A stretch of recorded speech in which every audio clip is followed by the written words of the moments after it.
Hello and welcome to Development Part 2 notes.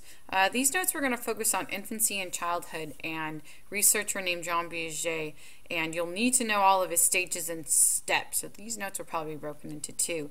But again, we're looking at development through life in the forms of three things, right? So physical development, which we talked a lot about in our prenatal or newborn. Cognitive, we're going to be talking about a lot in these notes, which cognitive is going to be our mental processes, and then social interactions. Okay, so let's start with the physical process of development with our brain. Our brain develops very quickly when we are, when we are first, or when a zygote is first fertilized, becomes an embryo, becomes a, what does it come after an embryo? A fetus, sorry, Veth. A fetus then, so when it starts to develop, brain or neuron cells develop very quickly. Okay, so in utero, nerves develop at about 250,000 per minute, just rapid brain neuron development. And then it actually overshoots the number of neurons it'll total have, and it goes through a process called pruning. And think about like pruning a rose bush or cutting off connections. But basically, our brains prune neurons because there's too much, and they shut down excess connections, so things that don't need to be connected, and they strengthen others. Okay, so you can see this slice of brain tissue here. So here might be or neurons at birth, 3 months versus 15 months. So just a lot more connections. And then again, it goes through that pruning process where it cuts out the things it doesn't need and strengthens when it does. Remember, we talked about this hardwiring system where your brain myelinates. So by strengthening, meaning that it myelinates from the back forward. Your last part of your brain to develop, remember, is your frontal lobe, which is your logical thinking. Your association areas are also later to develop, versus the things that your brain stem is responsible for. So moving up, so your heartbeat, your coordination, to your senses, things like that. Okay, so we call this process maturation, and it's the biological growth process. So maturations, you can think of maturity, but I want you to think of maturation as the biological growth process that occurs in order. Okay, so maturation is relatively uninfluenced by the experience or the environment. So uninfluenced relatively. If there's extreme cases, then we might have maturation being delayed, or what I'm going to say, sped up. But a lot of the times we see these biological maturations go in order. So you will stand before you walk. We say nouns before adjectives. It's kind of the orderly development of the brain. Okay, so here's some more physical development, motor development that go in order, or the maturation process. So learning to walk. So children generally learn to sit up before they learn how to crawl. They learn to crawl before they can stand up, and they learn to stand up before they can walk. So that is an orderly progression. Maturation, we call that it's biological or it's instinctual because it's not imitated. So we know this because of children who are born blind, so that never have sight. A lot of the times there are things that children imitate from their environment. The physical developments that are associated with maturation motor-wise are not imitated, because we see that blind children tend to have the same type of progression, that they sit before they crawl before they stand before they walk. Okay, this also seems to have a tie to DNA. So children who are identical twins, so same exact DNA, tend to hit these milestones or these motor developments sometimes on the same day, if not definitely within a couple days. And then potty training. So potty training is very much a physical development, meaning that when a child is not ready, literally the bladder muscles are not developed enough. You cannot train a child to be potty trained. When they are, then all of a sudden they magically are able to go to the bathroom in the toilet. It's a magical day. Okay, so that's our physical development motor-wise. And now let's look at, so this was talking about like motor skills, right? So being able to walk, crawl, things like that. Now let's look at memory, which is again is a physical development because talking about the brain, and a concept called infantile amnesia, which is really just the brain's inability to make long-term memories before the age of 3. I said yay because there's a lot of things that I don't want my kids to remember. No, I'm just kidding. But memories seldom predate 3, meaning that children before the age of 3 aren't making long-term memories to be recalled at some later date in time.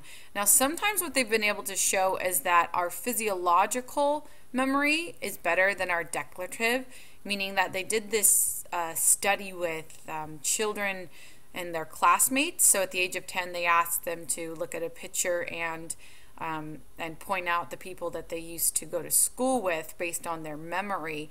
And in most cases, they could only correctly identify 1 out of 5 children that they went to school with. But what they did notice is when they were in proximity to people that they had known before, that they had some physiological responses. So their heart beat faster. They might have perspired or sweat more because they used to know that person. So they say that the physiological memory, that your body's memory actually might predate or go back before your brain's cognitive level of that person. Okay, so now let's move from physical development to cognitive development. And here enters Jean Piaget and his stages. Again, you need to know all of these stages and what type of concepts are associated with each stage. So cognition, so cognitive development. First was physical development, now we're talking cognitive. Are all the mental activities, I always say thinking with cognition, all the mental activities associated with thinking, knowing, remembering, and communicating. So language is a part of our cognition unit. We've already put a definition on this before, let's just review. So Jean Piaget has all of his stages that we're going to outline, and I'll give you a graphic organizer in class. But he really looked at cognitive development. So how do children cognitively, their ideas, what's in their head change over time? So we already have, some of it's going to be a little bit of review from language, and some things will be new. So let's look at this case over here of this child. And then we'll look at these stages. So stop writing, okay, and look at these stages. So we have a child here that's learning that this is a cow, and then he sees a moose, and he says moose, or I'm sorry, the child says cow, and the dog says, I said dog. The dad says, no, that's a moose. Okay, so rewind. This is a cow. Cow? No, that's a moose. Now looking here, mama moose, baby moose? Yes, mama moose, baby moose. Okay, so let's look at these definitions and match them up. So schema is a concept of framework that organizes and interprets information. So a schema can be from anywhere. It's kind of like a prototype of what is a cat or a dog or a cow to what is the concept of love. All right, so we can go something from very concrete to very abstract. Now what we do with our schema as we develop is we try and fit things into our schema, and if they don't fit, we might have to create a new schema. That's our kind of our cognitive development. So the cow, so this is called assimilation. This is where we interpret our new experience in a term of our existing schemas. So I have a schema of a cow, and I see something that looks like it might fit. So the child says cow, and the dad says, no, that's a moose. So they tried to fit that new thing, that new experience, into my existing schema. Now it didn't fit, dad corrected it, so we have a new schema. So this is called accommodation. So adapting our current understandings to incorporate new information. Okay, so we're really narrowing down what a cow is if we say that a moose is not a cow, that a cat is not a cow, a dog is not a cow. Our schema of a cow incorporates new information, and now we might have a new schema for a moose. Okay, so it's kind of this development. I have my schema, I try to assimilate things or put them into my pre-existing, and then accommodate by updating my schema or putting new things in. Okay, so this is very early cognitive development. Now, Piaget's theories, we're going to talk about first his sensosomotor stage. Sensosomotor stage. I cannot talk today. But think about senses and then motors. Okay, so the very first stage, did I put ages on here? I did in the next one. Okay, so this is from 0 to 2 years of age. So it's the very first developmental stage. And really what we're saying in this stage is that a child's knowledge is based off of the senses that occur in their everydays and the motor activities that they are able to do. So it's very much things that are in front of them, things that they sense, things that they do, not things that they have never seen. So if I'm trying to talk to my 2-year-old about oh, I don't know, Disneyland, right? So something they've never seen or something they've never been, it's difficult for them to grasp, or what I'm going to say, grasp that concept. Okay? During this stage, there's something called object permanence, and this is the stage where children learn that objects have permanence, that that even though a blanket's covering them up, that they'll still there. This is why before children are able to get object permanence, the peekaboo is such an exciting game. So when I go behind my hands, I'm not there anymore, and then I can say peekaboo, right? And the kid goes, ah, right? Because it's so exciting, and that's because they don't have object permanence. You might have really liked that game. They don't have object permanence. They don't understand that when I put my hands here that I'm not that I'm still there. So out of sight, out of mind. So here's a picture of a child who does have object permanence. So they're looking at their toy. The child covers up the toy and then picks it back up. So the child knew that even though the blanket was over the toy, that the toy was still there. So that's object permanence. It's kind of crappy when your kid realizes that things don't go away, because before you can just like show them something and be like, oh look, here's a can, and they want it, and then you can just put it behind you, and then all of a sudden they're out of it. They don't realize that it still exists, so they forget about it. So when they understand that it still is behind you, it creates new problems. All right, so that's John Piaget's very first stage. His second stage is something called the pre-operational stage, so pre or before operational stage. This occurs from a pretty big span, from about 2 years old, so the sensory motor, to about 6 or 7. They go through the pre-operational stage. So this is where a child learns to use language, which apparently I can't do right now, but still doesn't comprehend the mental operations of concrete logic. So they're able to communicate, to talk, but they're still not getting those abstract ideas. So during this stage, they work with the idea of conservation.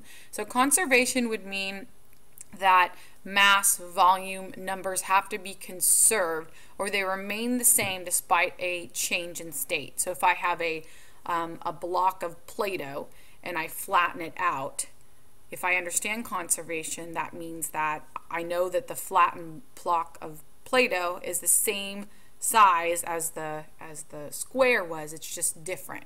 Okay, so when kids don't understand this, they might have misconceptions like this. So here's a girl looking, so I got rid of all the information. You might have to go back or pause it. So here's a girl looking at 2 glasses of milk that look to be the same, right? They have the same exact amount of fluid in there. And then that one is poured into a tall glass. So this glass right here is poured into this tall glass. And then the girl is asked which cup has more, and the girl points to the tall one. So she would not have an understanding of conservation at this point. Okay, so she doesn't understand that just because it looks like it's more doesn't necessarily mean that it's more. So by the end of this stage, or this stage of pre-operational, someone would, or a child would understand that it would be conserved. So this would kind of be like the problem that the kids are dealing with during the stage, or trying to get to the understanding of.